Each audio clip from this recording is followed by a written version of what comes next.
గురువుగారు, మెట్లోత్సవాన్ని ప్రతి 3 నెలలకు ఒకసారి నిర్వహిస్తూ తిరుపతి నుండి తిరుమలకు కాలినడకన 3000 మంది భక్తులు వెళ్ళేలాగా చేస్తున్నారు. అసలు ఆ మెట్లనుకి ఉత్సవాలు ఎందుకు చేయాలి? ఆ నేపథ్యం ఏమిటి? ప్రాచీన కాలంలో మన పురంధరదాస్ కాలమే పెట్టుకుంటాం. అంతకుముందు కూడా ఉంది.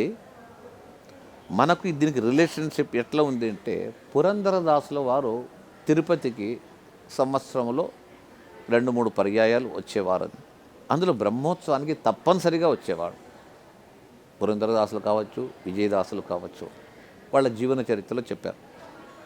వచ్చేటప్పుడు ఒక్కరు రారు, తమ శిష్య బృందాన్ని అంతా పిలుచుకొస్తారు. కపిల్ తీర్థంలో స్నానం చేసేసి అనుష్ఠానం చేసుకొని అందరూ బయలుదేరుతారు. ఆ కాలంలో ఒక 200 మంది వచ్చేవాళ్ళు. వచ్చి బ్రాహ్మీ ముహూర్తంలోనే మెట్లకు పూజించి ప్రార్థించి ఆ కొండ అంతా స్వామి విగ్రహముగా, కింద భాగం పాదములుగా, ఆ పాదములను పూజించి, స్వామి నీ క్షేత్రము, ఈ క్షేత్రము, ఈ కొండంతా నీ యొక్క శరీరము, నేను కాళ్ళు ఉంచి నడవాలంటే మహాపాపము, అయితే తప్పనిసరిగా నీ దర్శనానికి కాళ్ళతో నడుచుకుంటే రావాలా, నన్ను అనుగ్రహించి నీ దర్శనాన్ని నాకు ఇప్పించు అని ఒక శ్లోకం ఉంది. మనకు ఆదిత్య పురాణ అంతర్గత శ్లోకం. ఆ శ్లోకాన్ని పఠించి ప్రార్థించి పూజలు చేసి అందరూ కలిసి ఈ సప్తగిరి ఆ స్వామి వెంకటేశ్వర స్వామి పైన పెద్దవారు, వారికంటే పూర్వీకులు ఏం చేశారు, వీరు రచించిన ఆ సంకీర్తనలంతా పాడుతూ కాళ్లకు గజ్జెలు చేతిలో చితకలు పెట్టుకొని, తలకు ఆ కాషాయ వస్త్రాన్ని, దాస దీక్షా వస్త్రాన్ని కట్టుకొని మైమరచి వారందరూ కూడా సంకీర్తన చేస్తూ చేస్తూ స్వామిని సందర్శించుకున్నారు. అది వాళ్లతోనే పోకూడదు. ఆ సాంప్రదాయం అప్పుడు ఉండింది. ఇప్పుడు మనం దాన్ని తర్వాత జనాంగానికి గుర్తు చేయాలి అని శిష్యవర్గాన్ని, ఎవరైతే దాస సంకీర్తనలు నేర్చుకున్నారో వాళ్ళందరినీ పిలిపించి ఉత్సాహవంతులను అందరితో ఇలాగే పూజ చేయించి అందరూ సంకీర్తన చేస్తూ కొండపైన నడిచి వెళ్ళి స్వామి సందర్శనం చేసుకొని రావడము ప్రాచీన సాంప్రదాయాన్ని మరొకసారి చూపించే కొరకు మన వాళ్ళతో దాస్ సాహిత్య ప్రాజెక్ట్ ఈ పని చేయిస్తుంది. గురువుగారు, హిందూ సంప్రదాయంలో నదీ నదాలను, ప్రకృతి సోయగాలను పూజిస్తూ ప్రకృతితో రమణీయమైనటువంటి జీవితాన్ని గడిపేలాగా ఈ హిందూ సాంప్రదాయం మానవాళికి బోధిస్తూ ఉంది. ఈ నేపథ్యంలో దాస సాహిత్య ప్రాజెక్ట్ ప్రతి సంవత్సరం విధిగా కార్తీక మాసంలో నదీ హారతి కార్యక్రమం చేపడుతుంది. ఈ యొక్క నేపథ్యం ఏమిటి? ప్రపంచములో స్వాభావికంగా పరోపకార ప్రాణులని కొన్ని ఉంది. పరోపకారాయ ఫలంతి వృక్షాః, పరోపకారాయ దుహంతి గావః. ఆవులు పరోపకారం కొరకే పాలు ఇస్తుందట. తన కొరకు కాదు, తన దూడ కొరకే కాదు, పరోపకారం కొరకు. వృక్షములు పరోపకారం కొరకే ఫలములు ఇస్తుంది, నీడ ఇస్తుంది. నదులు పరోపకారం కొరకే ప్రవహిస్తుంది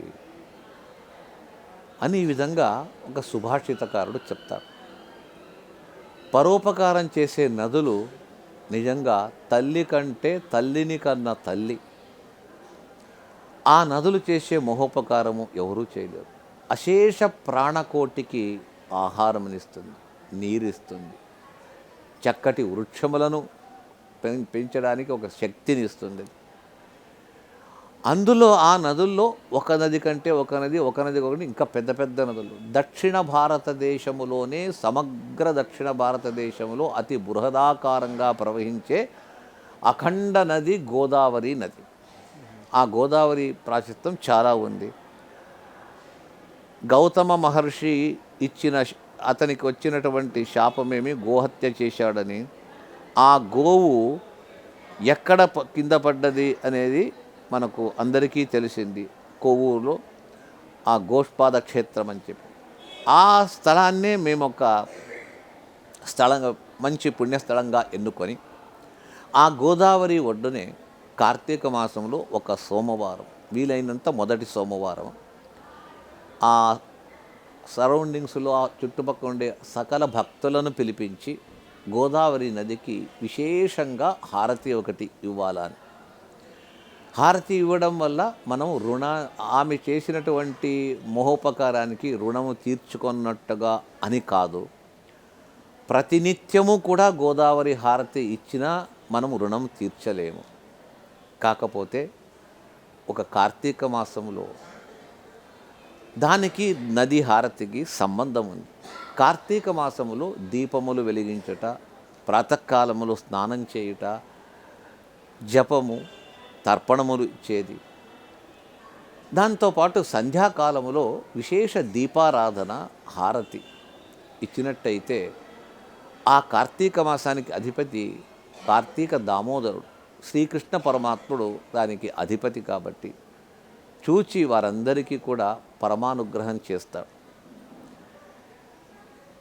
హారతి, దీపారాధన ఇవి చాలా ముఖ్యం కార్తీక మాసంలో. నదికి కూడా హారతి అప్పుడే ఇచ్చినట్టయితే రెండింటినీ కూడా చేర్చినట్టుగా అవుతుంది.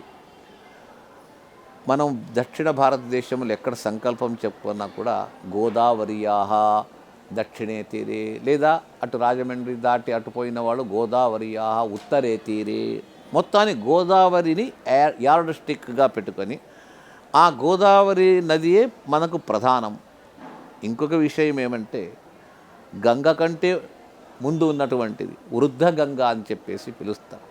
ఈశ్వరుని జటాజూటము నుంచి వచ్చినటువంటి నది ఇది అని చెప్పేసి, గౌతమ ఋషి యొక్క గోహత్య పాపాన్ని పరిహారం చేసినటువంటి అదంతా పుణ్య విషయాలు. అయితే ఇప్పుడు ప్రస్తుతము కోటి కోటి జనాలకు ఆహారము, నీరు, మనుష్యులకే కాదు పశుపక్షులకు కూడా మహోపకారం చేస్తుంది. కాబట్టి అలాంటి గోదావరి తల్లికి హారతి ఇచ్చేది దాస సాహిత్య ప్రాజెక్టు ఈ ఒక కార్యక్రమాన్ని నిర్వహిస్తుంది. అంటే దీన్ని చూచి అందరూ కూడా ఇలాగా ఆ మాత గోదావరి మాతకు కార్తీక మాసంలో కానీ ఎప్పుడైనా కానీ దీపారాధన, హారతులు ఇలాంటి కార్యక్రమం అందరూ చేసి తరించాలనే ఉద్దేశం చేత దాస సాహిత్య ప్రాజెక్ట్ ఈ కార్యక్రమాన్ని నిర్వహిస్తూ వస్తుంది. Like and subscribe Eagle Media Works.